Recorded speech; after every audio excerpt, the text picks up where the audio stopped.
You're live. We're both alive. Oh, how are you? Great. How are you? Good. The theme for today's live was creepy Disney films. Which was your category that you selected. That's right. So the options were Bed Knobs and Broomsticks, Something Wicked This Way Comes, Candle Shoe, The Watcher in the Woods, and Return to Oz. And Return to Oz got 44% of the votes. Who did you vote for? Candle Shoe, because it's the only one I haven't seen, and it stars Jodie Foster. So I'll have to watch that on my own. And of course, that was got the least amount of votes. Candle Shoe didn't get any love. From me. I would have voted for The Watcher in the Woods, even though I kept saying I wanted to watch Return to Oz. I thought I hadn't watched Return to Oz since 1990, but then you told me I watched it in 2015. You did, because I bought you the DVD at the time as a gift. I didn't remember. We had a friend who wanted to join us live, but I can't figure out how to share, like how to let someone join. So I don't know. I don't know how I would figure that out, but we'll see if he sends us his email address at this point. But do you want to say who it is? Well, here now I'm getting flustered. The story. Dorothy, saved from a psychiatric experiment by a mysterious girl, is somehow called back to Oz when a vain witch and the Nome King destroy everything that makes the magical land beautiful. This movie was in the Guinness Book of World Records for being like the sequel with the longest gap from the previous movie. Sure. So 46 years. Mm-hmm. And you've read all of L. Frank Baum's stories. I did, but I was probably 1992, and it was right about the time I switched from something like that to V.C. Andrews and Stephen King. But yes, I remember particularly loving Ozma of Oz, but I would actually, I own them. I would like to reread them. So I was reading, like, people don't like calling this a sequel. It's a follow-up, but whatever. A follow-up to the 1939 film, The Wizard of Oz. But this film is a mashup, Return to Oz of... The Magnificent Land of Oz and Ozma of Oz. Oh, I lost my pull quote. Let me see here. Well, let me see if I can find it. Oh, here it is. I'll just say it now. Return to Oz is a slightly disappointing effort that occupies a space far from the 1939 classic Wizard of Oz while not being close enough to the more grim source material. What's your pull quote? Mine is, an innovative production design and a sweet as pie Fairuza Balk ultimately doesn't have the heart, the courage, or the brains of the original as it wanders around in the Ozpocalypse.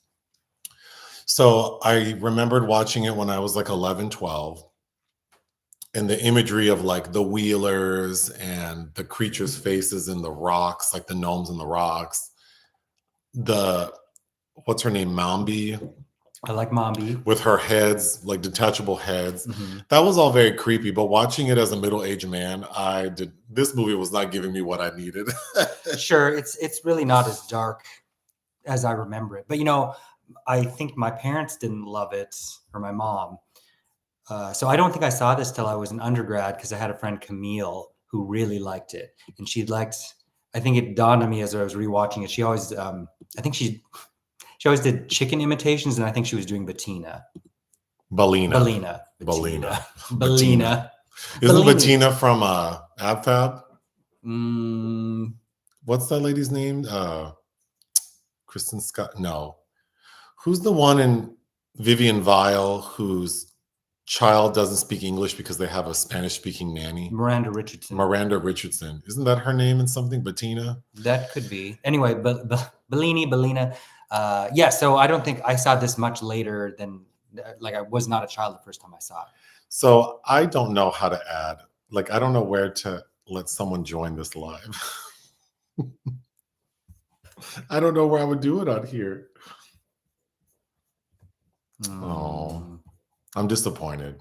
We have a fun friend who has a lot to say about this movie, and I don't know how to get it done. But let me tell the story. So it's like 6 months after The Wizard of Oz. Mm-hmm. Oh, pop-up dashboard? Well, don't end our shit. Or excuse me. So it's 6 months after the tornado, Mm-hmm. and Dorothy Gale is back home in Kansas with her aunt and uncle. It's not Judy Garland, it's Fairuza Balk in her debut role, correct? Mm-hmm. But anyway, her aunt and uncle are annoyed with her because all she talks about is Oz. Like she can't get anything else done. She can't help around the little farm because she just wants to talk about Oz. And they can't afford to send her to a doctor. So they say they have to borrow money from the aunt's sister. So they take her ass into town, get her to see the doctor. And the doctor has an ECT machine basically. So he's going to shock it out of her ass. And right as he's about to do it, there's like a thunderstorm, which knocks out the power. And then this like random girl pops out of nowhere and like unties Dorothy Gale, and they run out of the hospital. The nurse, the evil nurse Ratched is chasing them. They fall into a river, float down the stream. And then we see the next morning, Dorothy wakes up and she's in Oz. But this time she doesn't have Toto the dog. She has Bellina the chicken. And Bellina can talk. And Dorothy recognizes she's in Oz. So she's not afraid. She's like, well, let's go looking for my friends. So then it turns into a journey because she discovers that Oz has been destroyed. And it's the Nome King who destroyed it. He's turned everyone into stone. So she's trying to make her way to go see him. She does find the Nome King, and he plays a game with her. He's like, okay, well, I have this ornament room. If you can find which ornament is your friend, the scarecrow, then I'll free him. So he gives everyone a chance, 3 chances.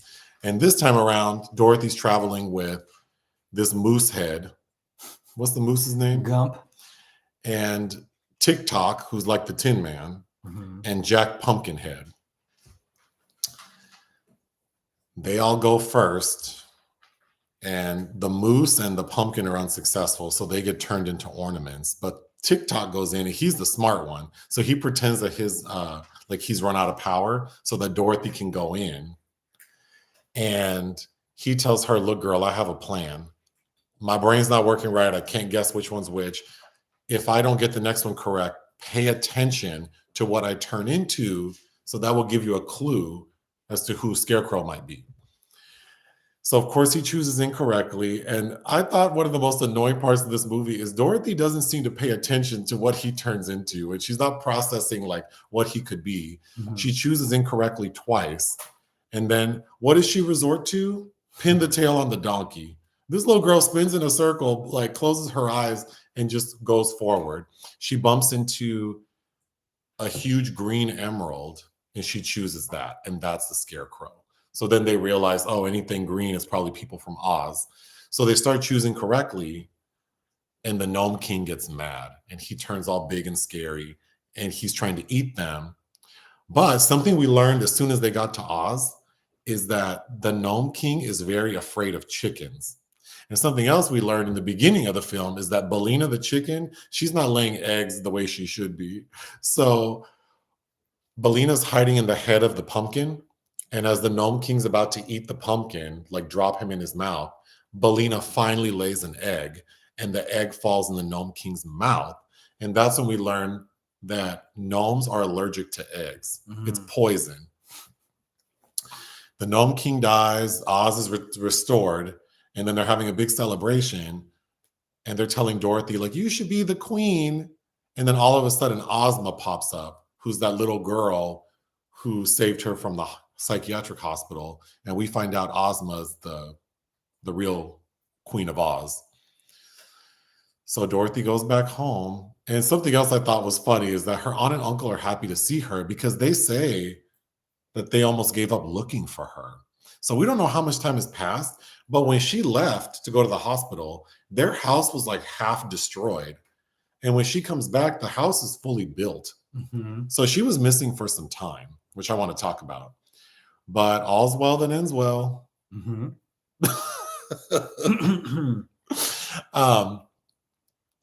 Go ahead. So I like Mombi, who's played by Jean Marsh. who many may recognize as the evil Queen Bavmorda in Willow. She's also got a small part in Peter Medak's The Changeling, which I really liked. She's giving me kind of Vanessa Redgrave vibes in this, but She's fun. I like her a lot. Very well cast. The Gump was voiced by Stephen Norrington, who would eventually be known for directing Blade, starring Wesley Snipes. And Tim Rose is voicing TikTok, who is Admiral Akbar from the Star Wars films. Who voiced the Nome King? The Nome King is the doctor, Nicol Williamson. Oh, right. Because the nurse is... What do I know him from? I'd have to think. But also Tim Rose, you know, as the voice of Howard the Duck. The Nome King is Howard the Duck? No. Gump. Sorry, TikTok. TikTok is Howard the Duck? Mm-hmm. Oh, wow. I saw that. What's the guy from Back to the Future, the doctor? Christopher Lloyd. He was asked to be the Nome King, but he was filming Back to the Future, so he didn't take it. Oh yeah, 85 also. But I liked the Nome King when he gets out of the rocks and he's like an actual person. I thought that was pretty well done. Oh, Nicol Williamson you've never seen Excalibur. He plays Merlin. No. I'm just gonna go through my notes. So in the opening of the film, we see Dorothy outside with Bellina the chicken, and Bellina, Dorothy's telling Bellina, like, girl, if Aunt Gale said if you don't lay an egg, she's gonna cook you. But then this chicken is so cute because it's kind of walking around and pecking at stuff. And then the Bellina picks up a key. Mm-hmm. But when we first see the key, I swore it was a crack pipe. I'm like, not the chicken fighting a crack pipe. Dorothy in the hood. Yeah. But it was a key. And then Dorothy's like, oh, this is proof I was in Oz. And of course, Aunt Gale's like, girl, that's the key we've been using. I've turned that key 1,000,000 times. That's not from Oz. Oh God, when she goes to the hospital, you always know it's a bad sign when you, like how this doctor has, like, the centerpiece of his office is this ECT machine. So you know that everything he's going to say is cured with this machine because that's the only shit he has. It's just like when you go to like the med spa and they have this new machine and then they recommend like they tell you, oh, you need this like resurfacing treatment. Oh, because you just leased it for 50 grand. No, thank you. But I thought the star of the movie was Bellina. Oh, yeah. Who sounds like Marjorie Main, who is this actor in the like 30s and 40s who plays like a redneck. She's in The Women, I believe she has that same kind of voice. If you heard her, you'd be like, oh, I recognize that one. So I thought the opening is pretty creepy when she's in the hospital running from the creepy nurse and then they like run down like a hill and fall into the river. That was well done. Mm-hmm. You said something that I also didn't know, that chickens, like Bellina has big talons. Do chickens have...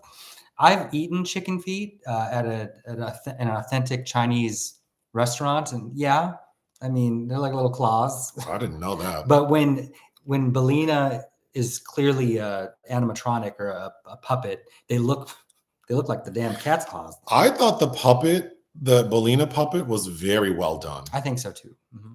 It was very well done. Oh, notably, this is the only film directed by Walter Murch, who is a 3-time Oscar winner. He won 2 for English Patient for sound and editing, and also editing on Apocalypse Now.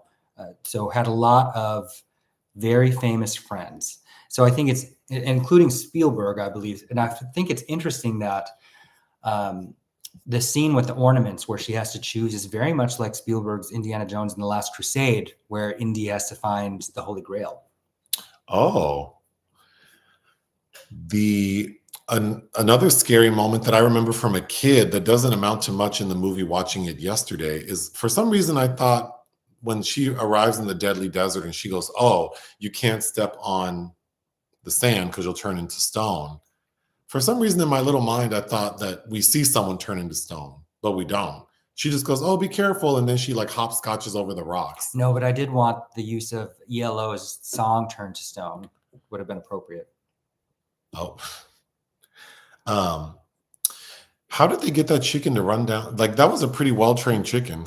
The chickens aren't as dumb as you think, really. But Not that I know, but personally from having communion with them. But My mom knows a lot about chickens. So does Ms. Fame. Oh, the drag queen Miss Fame. Yeah. Yeah. So Mombi changing heads, that still was creepy to me. Yeah, I thought that was pretty good. And then when she tells Dorothy, like, oh, I'm gonna lock you in the tower to let you get ripe so I can use your head. She tells this little girl, like, you're not, what'd she say? Like, you're not the most prettiest or you're not that beautiful, but you do have a certain look that I'd like to try on sometime. Like, Yeah. Okay. When Jack, when they're trying to decide, like, because the moose, what's that moose called? Gump can fly, but they're having a hard time, like, with the trip, so they need to lose some weight. And Jack tells TikTok, "You're the heaviest," and then TikTok gets mad and goes, I thought that was really funny. TikTok's cute. His complicated mechanisms are. Whoever could build that technology, couldn't you just do one crank? Or couldn't you make them in the front so he could crank himself? Like, what situation would you want this robot that's the army of Oz to not think and speak at the same time? Right, yeah. Why wouldn't you? I mean, I don't know. That sounds like some fascist shit going on in Oz, but... Oh, I was so tired and creeped out of Jack calling Dorothy mom. Ugh, I hate it. That, like, don't call me daddy. Like, I was so tired of him calling her mom. And then when he sees Ozma, he goes, "Oh, you're my real mom. Oh, so you knew this wasn't your mom." So I hated that he was calling her mom. He was just dumb and needy. Again, those rock, like I guess it was claymation of the faces and the rocks. I thought that was very effective. Yes. And I remember that being creepy. The Nome King, when he was a queen. Oh, when he's a queen, and I was here for it. He's like, "What do you mean, these slippers? The ones that I'm wearing?" And then it's like, those were some size 28s. There's no way those were the same slippers Dorothy Gale had on in the last movie. Because the slippers are the evidence that she needs to show in the real world that this really happened to her, because she lost them on the way back to Kansas. And Piper Laurie as Auntie M. I'm a big Piper Laurie fan. But I listened to an Australian guy talk about this movie, and he was calling Piper Laurie Pipper. Oh. Do Australians say Piper like Pipper? Because I kind of like that. Extra P. She's in an Australian film with Mel Gibson called Tim, which I know you've seen. Is that where he's like developmentally disabled and that's right, having an affair with him? Yes, that's right.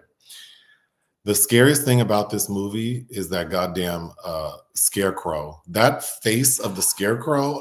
I hated looking at the scarecrow. Oh. I mean, it looked like people I see wandering around outside. Well, there were a lot of production issues. I was reading and watching, and like the budget got slashed, and one of the things they weren't able to execute was because they wanted Jack Pumpkinhead to have the same sort of like animatronic face as the moose, but they just didn't have the resources. The scarecrow. Well, no, Jack Pumpkinhead and the scarecrow. But yeah, the scarecrow looked like a full-on crackhead. Y'all let this thing be your king? But even the cowardly lion looked crazy. Yeah, I mean, they didn't have to use him much, so it looked like something like he's in one scene. We don't need to put a lot. He looked like one of those big ass stuffed animals at FAO Schwartz that I would have wanted. Yeah, I don't think that the cowardly lion looked good. I love that on the cover of the DVD we have is a quote from Rex Reed, who I don't really have all that much respect for. Oh. But it just says, "Return to Oz picks up where the original masterpiece, The Wizard of Oz, ended." Why is that a pull quote? Yeah.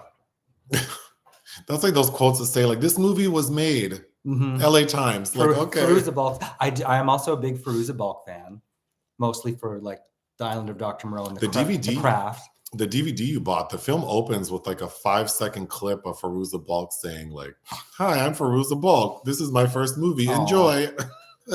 It does make me happy to see her. Okay. I'm enjoying a mango Italian wine cocktail for anyone who cares. And also to kill time while I log back into my iPad. You should read the books, though. I think they are. I do want to read the books. They are quite magical. But But I think it's fun, which I didn't know. was that, and there's a lot of heavy metaphor and symbolism in L. Frank Baum's books, but I didn't know that you were telling me you were reading that he did not like writing children's books.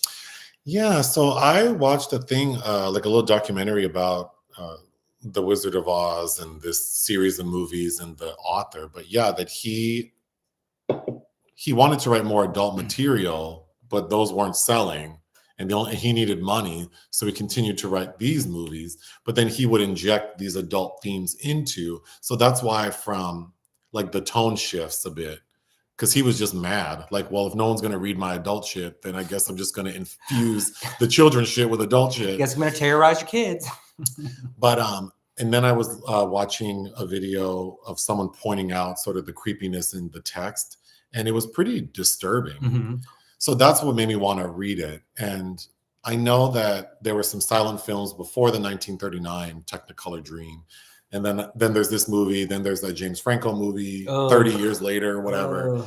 But I would love to see a series of these movies remade, like maybe 3 of them, but they like stay true to the text, like they're dark. I would be fully into that. I wonder if it's hard getting rights though, because even for Return to Oz, because in the book, there were not ruby slippers, they were silver. But I think that they had difficulty with the Technicolor with the silver, so they changed it to ruby. So this production had to pay MGM for the use of the ruby slippers that were never in the book in the first place. Right. So I'm assuming that there are plenty of rights issues trying to get any of these made. Oh, I'm sure. But the Sam Raimi, which is, I believe, a prequel, that's just no good. I have to mention again, I was so annoyed with little Dorothy Gale in the ornament room, having no rhyme or reason to her guessing, and not know, like we don't even like witness her try to process, like, which one could the Tin Man be? Like, she does eventually approach something that looks roundish. She has no deductive reasoning. I don't think she's very smart. She's also a little girl that was about to be receive shock treatment. So maybe she needed them goddamn shock treatments. But if you think about Judy Garland and the empathy we feel for her, her Toto, is about to be enslaved by Margaret Hamilton, and she just lives this dull, miserable existence. Like, you feel for her, and she seems like a young girl that's on the cusp of womanhood, really, as compared to how young Fairuza Balk feels. But the magic of it, and maybe that's partially due to the music, because the original is also very earnest, as Dorothy is. But even The Wiz, I think, feels more magical than this does, and I think that feels very compromised. I think Fairuza Balk did a fine job. I'm not comparing The Wizard of Oz to the Return to Oz because they're not the same story. Like, I'm not mad because it's not magical and musical. But yeah, it doesn't feel grand. But I want to get back to a few more notes before we talk about how we felt. Why did Dorothy want to go back home? Because in the opening of the film, we hear the uncle kind of talking shit. Like, if this little girl doesn't get her shit together, I don't know what to do, because we can't afford. And then the aunt seems frustrated, and her life there seems kind of miserable. And then a little kid who ran away from the hospital, wouldn't she think she's in trouble? To me, it didn't quite make sense that she wanted to go back home. Well, I just like that they dropped her off there and like, well, we have work to do at the farm. Bye. Aunt Gale didn't even wait till she. Auntie M. Well, I keep saying Gale. Aunt Gale, Dorothy Gale. I keep saying Aunt Gale. It's Auntie. So that her name is Auntie M? Mm-hmm. Oh. And then Jean Marsh's outfit during the intake. She looks like a gargoyle. That was a fierce dress, though. She did look fabulous, but it didn't look practical for her job duties. Yes, she's a very imperious woman. And it made me want to rewatch Willow. In fact, right after we watched this, it jarred a memory of Julie Taymor's first film, which is called Fool's Fire, which is based on an Edgar Allan Poe story, starring the guy that was the dwarf, the little person suffering from dwarfism in Twin Peaks, The Man from Another Realm. Oh. You were here. You went upstairs. So at the end, when Dorothy gets back to Kansas, we find out that the hospital, like the doctor died. Mm-hmm. But then we see the nurse, because at the end of the story in Oz, we see that the Nome King imprisons Mombi. Like he puts her in a little like miniature jail cell. And then when we get back to Kansas, we see that same actor who's playing Nurse Ratched. She's being carried away in like a paddy wagon. Mm-hmm. Why did she get arrested? Because she was imprisoned in the cage in Oz. So I know, but like in Kansas, like it just, right. I mean, I know that's, but what did she do? Because again, the uncle says we almost gave up looking for you. So she was gone for a minute. Mm-hmm. So yeah, what did the nurse do? Okay, I want to read the books because they sound cool, but also in my mind, I think that there's probably some ambiguity as to whether or not this is all in her mind. Is that correct? Mm-hmm. But in this movie, because there's like a long time lapse between when she left the hospital to when she's found, then I feel like there's no question that she was in Oz. Well, and then Ozma visits her in the mirror. And so then I thought like, oh, I didn't like that because I kind of like the idea that maybe little Dorothy Gale is psychotic. Mm-hmm. Well, the original Wizard of Oz, when Dorothy pieces it together, like, oh, you were there and you were there and you were there, it all is, what's that Edgar Allan Poe poetry quote about all we are is but a dream within a dream. What did you watch last night that was this Edgar Allan Poe? That's what I was just talking about. Oh. Julie Taymor, Fool's Fire. Oh, that I left. Man from Twin Peaks. What would you give this film? 3. I enjoy watching it. It just that it's hard to resist not wanting it to be better and darker for my taste. But I would give it 2.5 out of 5. I thought it was okay. It definitely wasn't. Yeah, middle-aged Joseph was not into it. My memories of it, which is so interesting when you look back, because I wanted to watch Watcher in the Woods because my sister and I would watch it, and I recall being very afraid. But now I'm concerned that if I rewatch that movie, I'll be disappointed. Well, we have rewatched that in the past several years. Oh, I don't remember. Yeah, we did. But I did feel that way about Willow because damn near 8 or 9 years ago, we had friends over and watched that. And I don't think Ron Howard's the best of directors. And there are still a lot of things I like about Willow, but I don't think it's necessarily the best made thing. Okay, I'll go through the comments. Yeah, there were a lot of comments, even with dropping the poll about people being traumatized as kids watching this movie. Someone's finally here for a live. They're eating some dill pickle chips and Red Bull watermelon. That makes me think of, I was going to say The Lost Flowers of Alice Hart.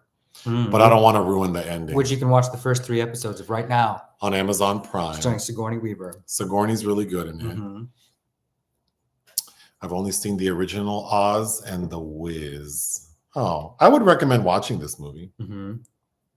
I think Watcher in the Woods would be a good podcast selection. Mm-hmm. Well, anything Betty is going to be, well, we own it because I collect her movies, but a sequel to the HBO series Oz. I could go for that mashup like Madonna Summer. Madonna Summer. The Hall of Heads was creepy. Mm-hmm.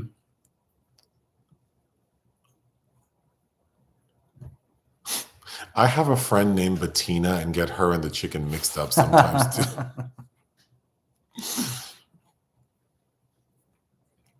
I mean, Belina talks. She talks as much as our damn cat does. She's chatty. She's like a grandma chicken, abuelita pollo. Grandma chicken. Disney trying to keep the Oz properties until the musical goes into public domain. Mm-hmm. Yeah, I feel so bad that I couldn't figure out how to have someone join us. I believe he's watching. Oh, You want to say hello? Sorry, Jack. I would love to have you on, but I don't know how to do it. Because I know that you can also do lives using Riverside. Mm-hmm. So maybe I should have done, I don't know. I'm just old. I don't know.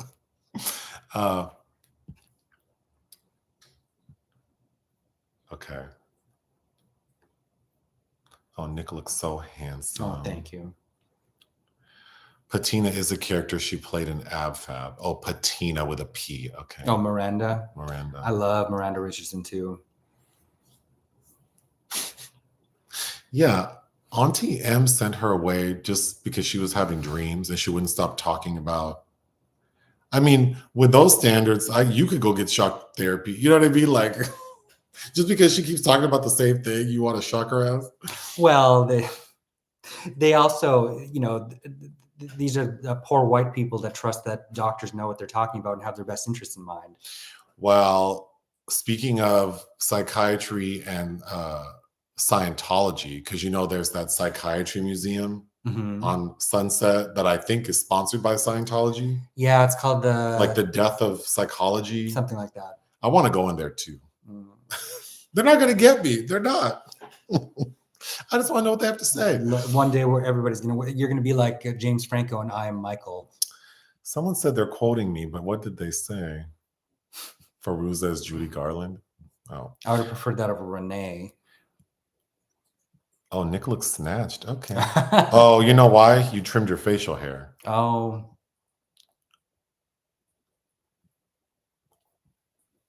The Nome King was rocking those ruby slippers. He sure was. A 50 grand lease. TikTok did remind me of Wilford Brimley. Yes. It's that mustache and those eyes. And he also was giving, if Wilford Brimley was a batteries not included character, if you remember how those little creatures looked. Yes. Someone says they love us, but they're always at work when you're live. Well, I support gainful employment. Yes. Someone's waiting for our reviews for Alice Hart. Well, the first 3 are up. Mm-hmm. I've never had chicken foot soup. No.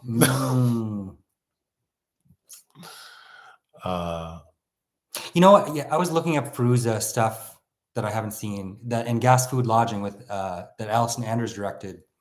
I've never seen. I would like to.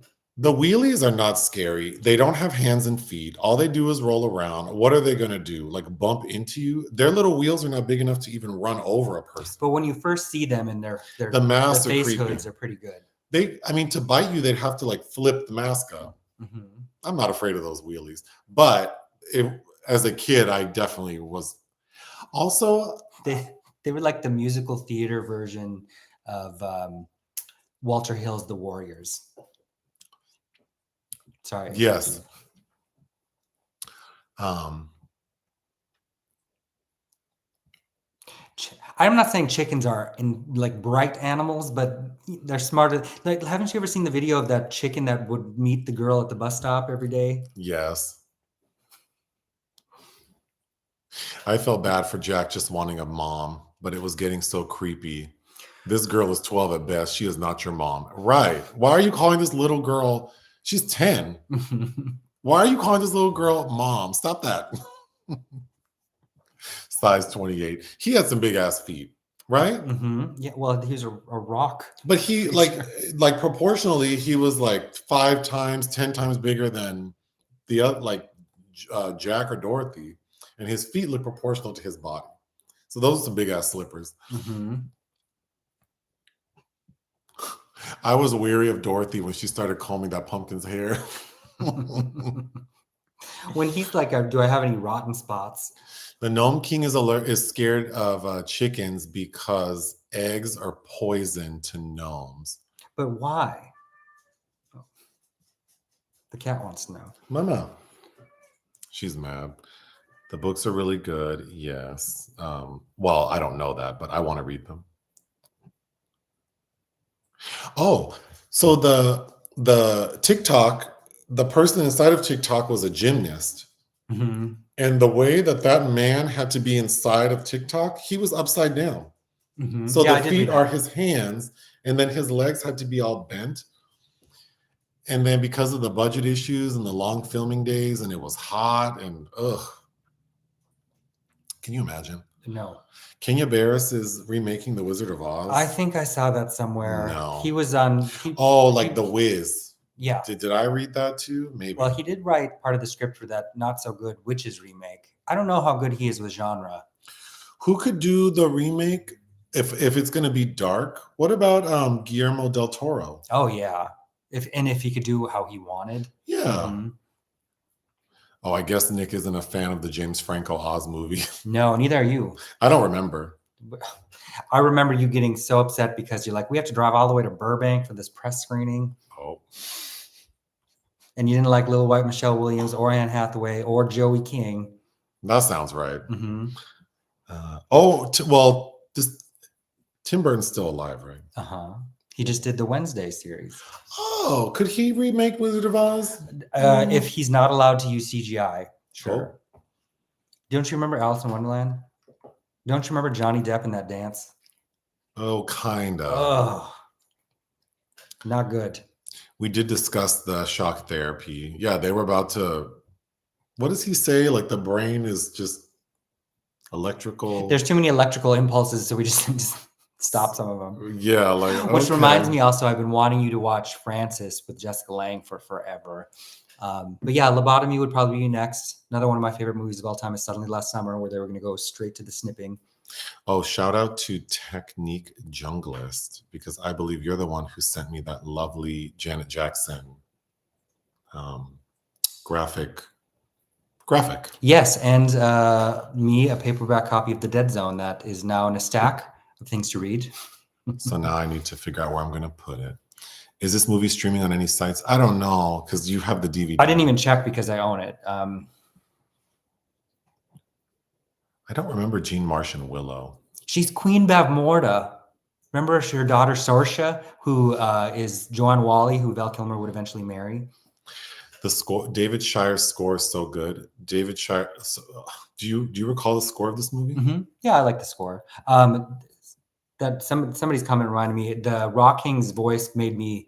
He sounded to me like a mix of James Earl Jones and Gregory Peck. Yeah. Yeah, see, someone laughed when they randomly arrested her at the end. Yeah, like the doctor died and they're arresting the nurse. Why? I didn't care. You know, she's not a nice lady, but I don't believe in false imprisonment. Like, I mean, what is the reason this lady is being held against her will? The law was allowing her to operate, I guess, but justice for Nurse Ratched, whatever her name was. Oh, yeah. Louise Fletcher. Oh, you know, I do think that what it probably is that maybe it was found out that they were mistreating the patients at the hospital. That's what I assumed, if I'm being reasonable, but I'm trying to be unreasonable. When she tells Dorothy to lay down and she goes, "I'd rather sit." She goes, "What does your aunt tell you?" Listen to you. And then she goes, "Why are you strapping me in so you don't fall off?" And she goes, "I rode here on a buggy and I didn't fall off."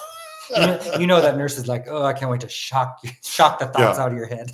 Someone wrote this movie was a whole choice. Yes, it was. You know, I don't know that I would. Well, you know, I don't read. So would I have known that Wizard of Oz is based on a book? I mean, probably not.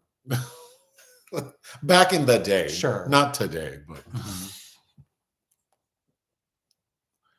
The Return to Oz was similar to Narnia, with the real world alongside the fantasy world. I mean, yeah, if you're fans of C.S. Lewis or J.R.R. Tolkien, I mean, these are must reading. These are must read books. Is The Lion, the Witch, and the Wardrobe? What's that? That's C.S. Lewis. Oh, I've read that book. Mm-hmm. And then the whole series, Prince Caspian, and I can't. Oh, Prince Caspian has my friend in it. Dorian Gray. Ben Barnes. Who we just saw in some commercial, and you're like, "Oh, who is that?" I'm like, "I don't know. I forgot my friend." Well, he looks good, but he's very thin. Yes, I own Onibaba, classic Japanese film. What's the director's last name? Shindo. He also did Kira Nico about the cat ladies, which I really like. Madonna Summer. There's a gay bar that has that theme. Yeah, it's sometimes. A mashup of the Madonna and Donna Summer. The whole night of the music, like the tracks are actually mixed. If we ever need somebody to come and discuss Kubrick, I'm your gal. Well, that would be you and Nick, because I don't have shit to say about Kubrick. What? You like The Shining? Oh, that's Stanley Kubrick? See, I couldn't talk about. I didn't know that was. You know, the only movie I would know he directed, if you ask me, would be Eyes Wide Shut, which we did rewatch recently, which I love. What else has he done that I would know? Well, I made you watch my top 10 favorite films of all time, and one of those is A Clockwork Orange. Oh, I wouldn't have known that. What else? Full Metal Jacket. No. 2001: A Space Odyssey. No. Lolita. No. Dr. Wait, the Lolita I own? No. Oh. The 50s version, not the Jeremy Irons, Adrian Lyne, Dominique Is Swain. Kubrick dead? Yes, he died after Eyes Wide Shut while he was trying to make AI. The Killing. I know I made you watch The Killing. That's a great film noir. Again, if there's a Kubrick discussion, it would be Nick Solo. Unless y'all just want me to sit in the background looking crazy. What's that? There's a great line in Nicole Holofcener's Walking and Talking where Catherine Keener is kind of interested in that guy that works at the video store. Oh, and he hears her. But they think her friend Anne Heche, they have a joke that they keep saying that he's ugly, but Catherine Keener's also attracted to him. Kevin What's-His-Face plays him. But she calls one time while he's working at the video store and she uses a disguised voice and says, do you have the complete collection of Stanley Kubrick? All I remember from that movie is that quote, and then when he overhears her calling him ugly. Anne Heche on the answering machine, yeah. That still makes me feel bad. Yeah. My beard. I'm glad it looks good here because in real life I always feel like it looks scraggly. It does not. Mine does. I love you too. You always crack me up. Thank you. Your cat talk. Yeah, where is she? Mama. Oh. Yeah. There. Yeah. I went into the Scientology church in Times Square in New York and they had me watch a 10-minute video in a dark room. Oh, see. I want to try that. I do. They're not going to get me. I don't need it. I'm dead inside. What are they going to get? I'm just so curious. That's what they want, a vessel to be filled. How many horror movies have you seen where the most vulnerable are those that profess to be dead inside? If they'd have to promise me things like riches. They would get you because that's what they do. Well, then, I mean, what's so bad about riches? I don't know. I'm being half silly. Yeah. Oh, we both look great all the time. Oh, thank you. Did we review The Wiz? No. We just talked about it. We talk about it all the time. We talk about it all the time. I think on the podcast once we talked about it. But who knows?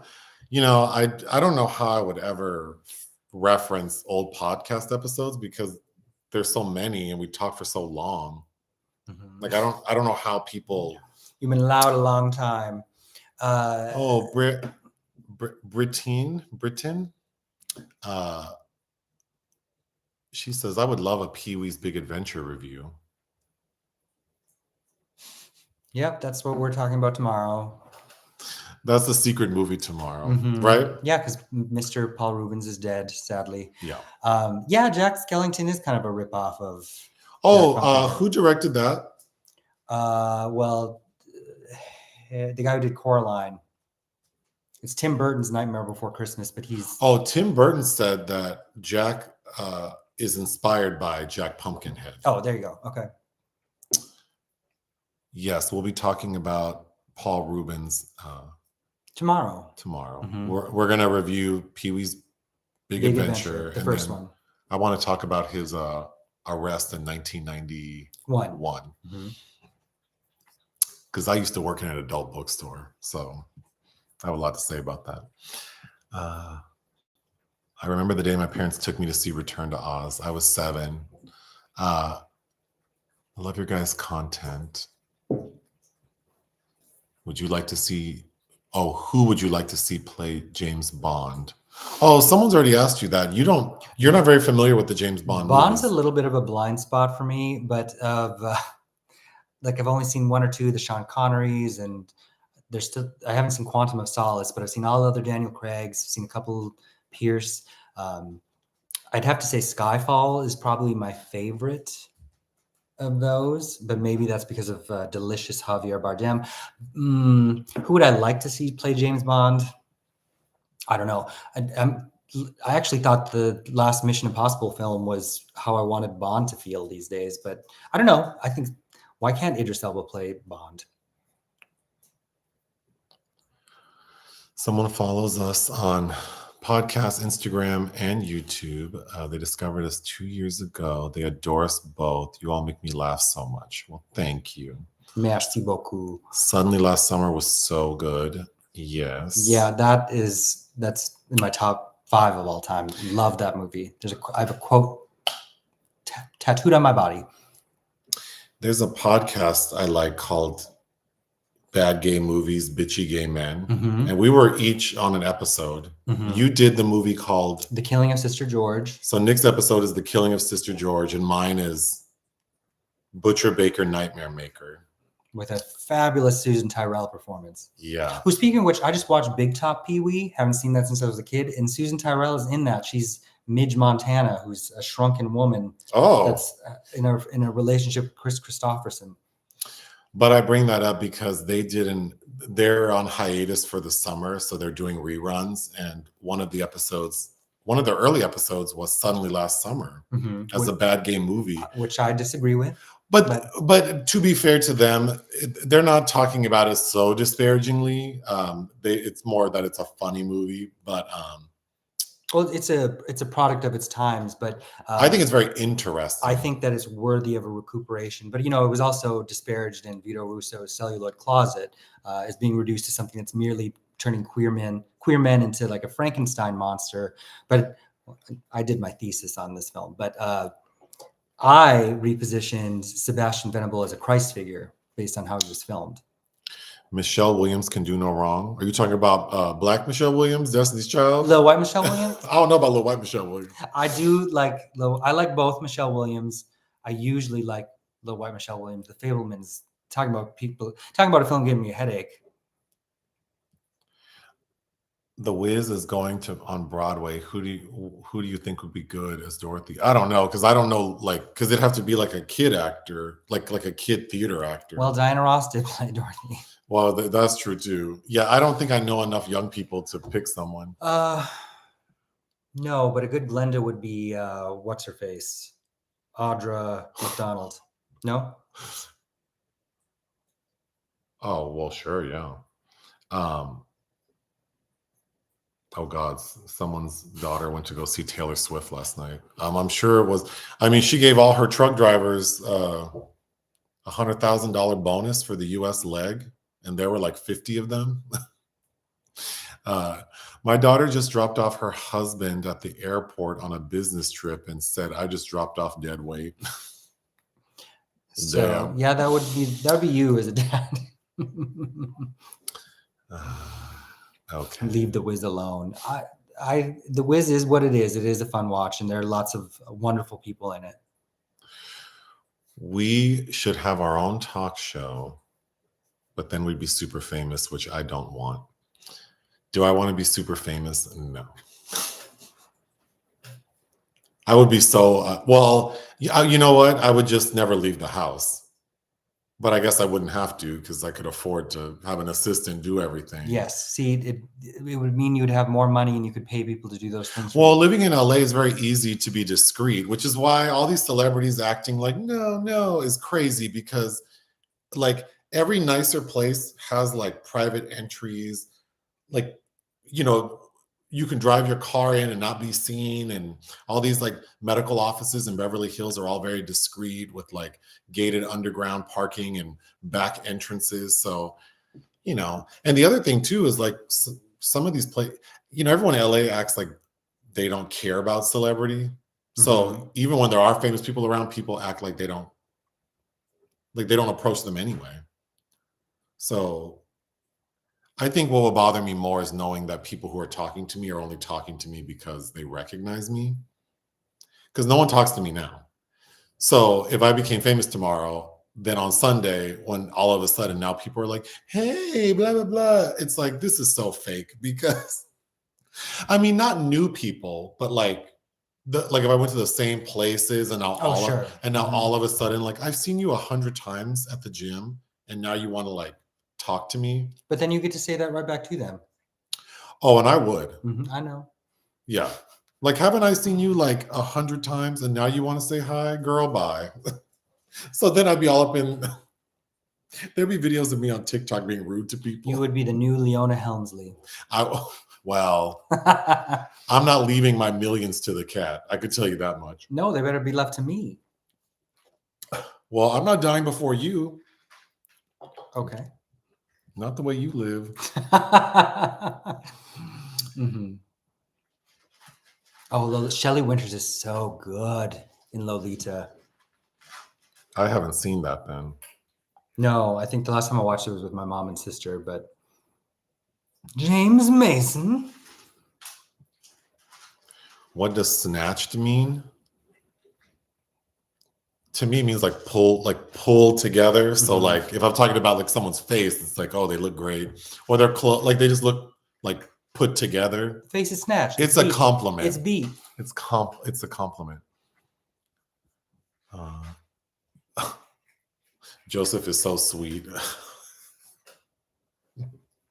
I don't think Nick would agree with that. You have your moments, but you know, what do they say? Even a broken clock is right 2 times a day. You're more sweet than that. I'm more sweet than 2 times a day. Than a broken clock. Yeah, oh, I'm more sweet than a broken clock. Than the formula that would tabulate that. Anyway,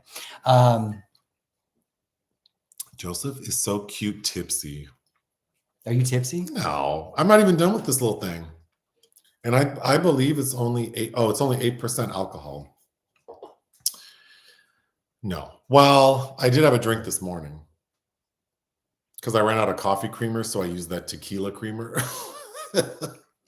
No. And then I went to the gym. As one does. Mm-hmm. So then I was all like lightheaded and sweaty before I even got on the treadmill.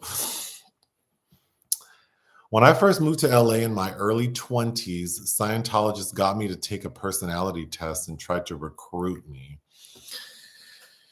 Would I let them strap them negativity things on me? I don't know. Ooh, you'd be like, ooh, throw them out the door, too toxic. No, I don't, or like, because I know they do all that.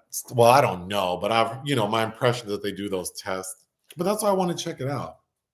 But again, I've received so many comments about don't do it, and they're like homophobic. You're going to be like Stephen Colbert in that Strangers with Candy episode about the cults, where they see him and he's like he immediately breaks down. He's like, I'm lonely, I need love.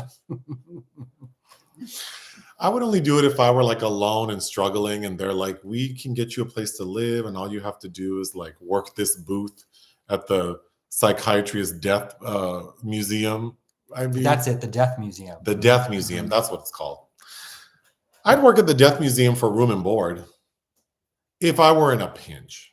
I don't need that now. Oh, good. But if they promise me riches, like we'll make you like senior VP of marketing for our children's division of Scientology. I mean, look at John Travolta. He sold his soul and he still gets to go to the bathhouses. Yeah. I mean, I would, if I can be comfortable, I'm not just going to stay in like an efficiency apartment off Hollywood Boulevard, but I mean, I don't know. If I can have my own townhouse. No. If I could have really nice accommodations and I don't have to cook, I could be persuaded. Yes, Henry Selick, that's who did Nightmare Before Christmas and Coraline. And something else recently that I'm forgetting. Okay, I just got so lost. You're there. Henry Selick. Oh, I'm so glad someone mentioned this because I forgot. Expendables was a 2000 TV movie starring Robin Givens and Tempest Bledsoe. So we were thinking it was The Expendables, the Sylvester Stallone movie. The franchise. No, it's not that. So I want to see a movie with Robin Givens and Tempest Bledsoe for sure.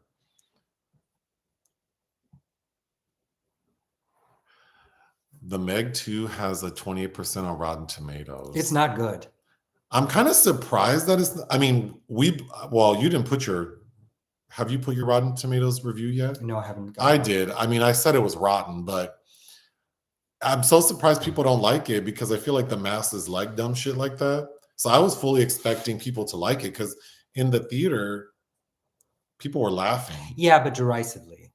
That's what I assumed, but you never know because it's like people love Fast and Furious. And I don't think, I mean, in our review, I said that it's not as good as a Fast and Furious movie, but it's not like so much worse. But yeah, that movie is not good. Meg 2, The Trench. We don't see a whole lot of The Trench. Oh, I went to the Alamo and asked where the basement was. That is a line I always remember from Pee-wee's Big Adventure. And then Large Marge. I remember her. I didn't. Bob Odenkirk is remaking The Room, as in Tommy Wiseau's The Room. Wait, where do you? Oh, any thoughts on Bob Odenkirk? I guess I didn't know about that. Well, I read the book, The Disaster Disaster Artist, which I loved, and then I thought the movie was very good. So I would definitely. Well, a remake of The Room. Yeah, what would that be like? Because if you make because then it's just a bad movie then, Mm-hmm. without the charm. Yeah, I will definitely talk about Paul Rubens' arrest. Well, I'm sure I'll rant about Paul Rubens' arrest. The Pleasure Chest on Santa Monica Boulevard. I've been there a couple times. Yeah, we have. We used to live next door to it. There was some porno that had the same name as my mother, and we took a picture and sent that to her. Do you remember that?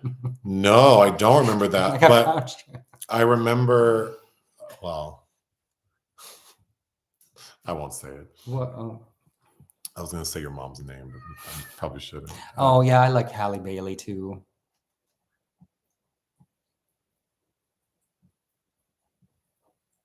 Oh, Nick is legit burning my eyes with your beauty. Oh, Beauty. Well, thank you. I do like Aaron Taylor Johnson as the Bond. I don't know. What's that, Bullet Train? He was in that. I don't think he's very interesting. Although I've seen clips of the movie where he's naked, but there's a million little pieces that's adapted from that book about that man that lied. My experience working the adult bookstore, I'll talk about that on the podcast tomorrow. Have you reviewed Showgirls? No, but I love Showgirls. Gina Gershon, so she's fantastic in that. And well, Bound too.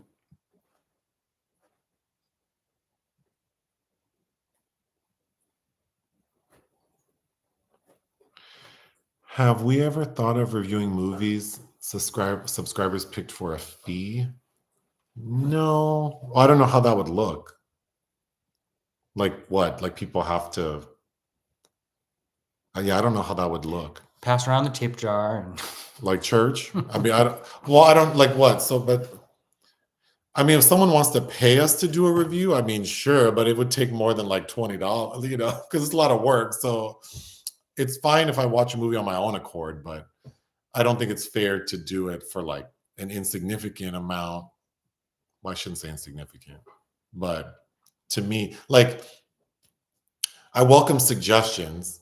Mm-hmm. And almost most of my picks for the podcast were people's suggestions. Mm-hmm.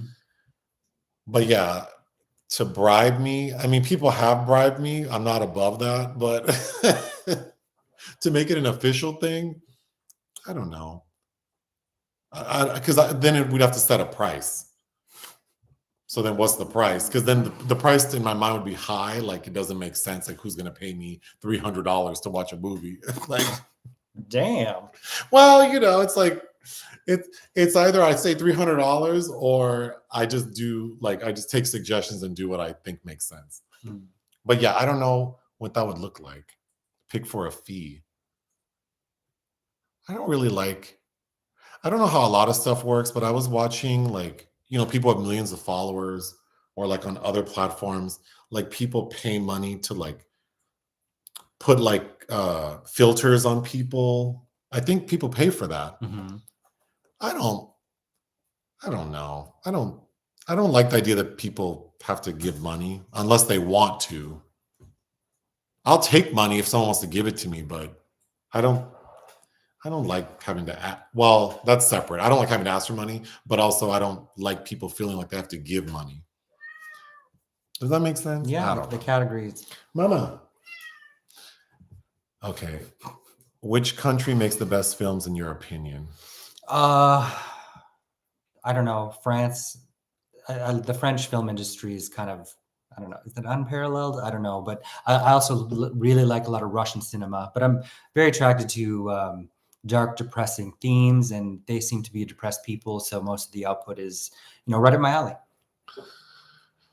We're hilarious. Thank you. Did we ever watch the Fairy Tale Theater with Shelley Duvall? I'm familiar with that. I am too. My mom liked it. Mm-hmm. What is T? Like T means truth. Mm-hmm.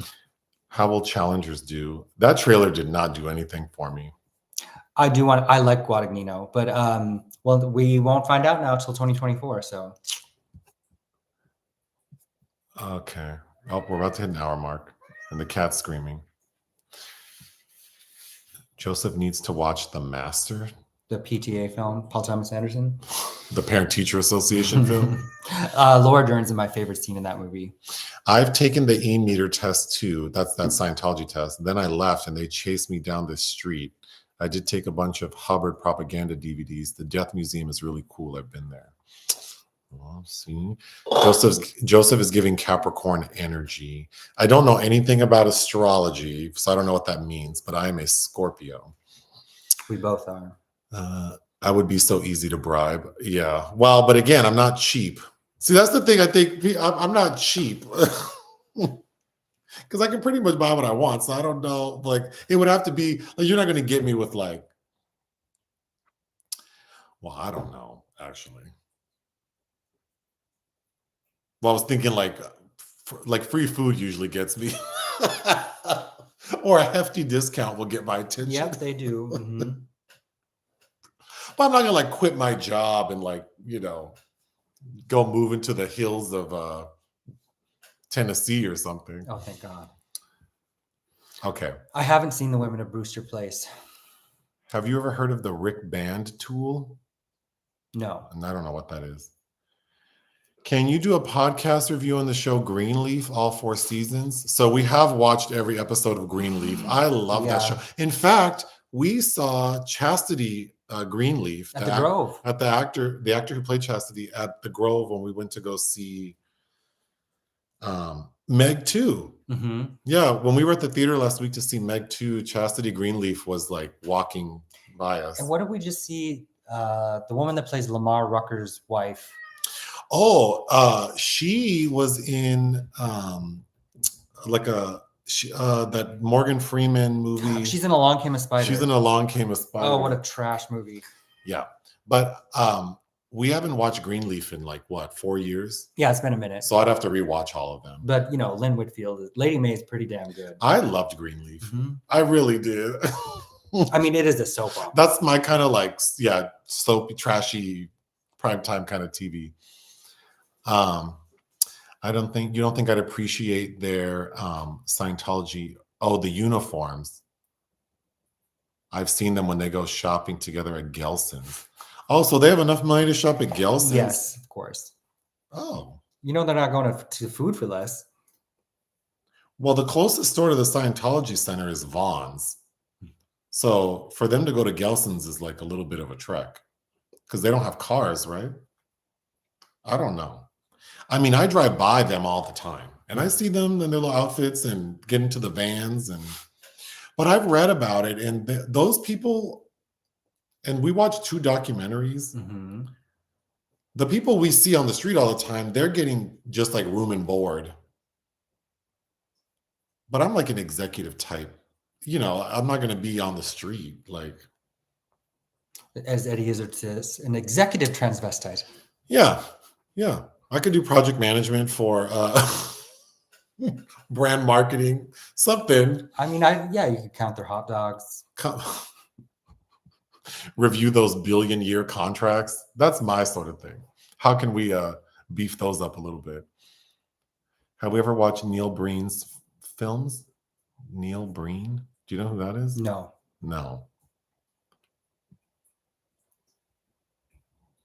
We used to sneak in red wine and watch porn in a downtown theater. When I want to drink wine while watching, well, I don't know. When I was a kid, like a teenager, a young person in college, I wasn't one of those who thought pornography was funny, like how people would put it on and laugh. Mm-hmm. I didn't. I don't think it's bad, but I don't find it amusing like in that way. I mean, I don't know, like something like Equation to an Unknown, I find fascinating, but not because of the pornographic material. It's like everything else that's in it. I went to Southern Decadence in New Orleans once in 1999. That was the last time, and it was hot as hell. I have seen All Dirt Roads Taste of Salt out of Sundance, and it's a very poetic film. it's definitely worth a watch, and I think it should be seen in a theater. But yeah, it's good. So YouTubers are charging $20 to do just to request movies. I don't like. I wouldn't. So like you have to pay just to give me options, and then I'll choose. I don't like that. But for a high enough fee, I would make videos like cute. You know, like if someone requested we make a movie video, I would just make that video. I mean, for enough money, they could fly us out, and we could just. For enough money, you could fly us out somewhere, and then we would watch the movie with you, and then we would do the review in front of you at a restaurant. I'll for the right amount, I'll do anything really. We look handsome without filters. Thank you. Thanks. Have we ever? We've never used filters. I rarely. The only time I post photos with filters is when they're obviously filters. Like I have dog ears, or like like the one with the big smile or the big lips. Mm-hmm. Well, that's funny. Yeah. But like the ones that smooth over your face, I do not like that. That is such a that's just setting yourself up for disappointment. Like as the person doing it, because then it's like, oh, people are gonna see you in real life and be like, whoa. Christopher Reeves Deep Cut. If you've ever seen a film he did called Monsignor, which is directed by Frank Perry, I believe, who did Mommy Dearest. And it was like, I think it's after Mommy Dearest. And it feels like a film that's like, okay, I did that. Now I have to give this really boring, sober film. But it's still interesting. Someone said Scorpios are problematic. You guys are amazing. Have we seen Party Monster? We have a podcast episode about Party Monster. I think it was the first one of the year or the last one of last year, something like that. Yeah, like if you go back, well, it's probably like 20 episodes. I think we did. I know for sure we did Party Monster. I guess we have to look at Neil Breen films. Yeah, who's Neil Breen? You got to look it up. It sounds like he does movies that aren't good, like Jorge Amir. Oh, there are multiple comments about Neil Breen. Well, you made dinner reservations for something. Mm-hmm. So I need to... Oh, we have to watch Pee-wee's Playhouse before we go to dinner. We have all day. All day? We have like 2 hours. All the live long day. We can watch it when we get back too. No, I'll be tired. Oh. Scorpios are always right. Well, they think they are.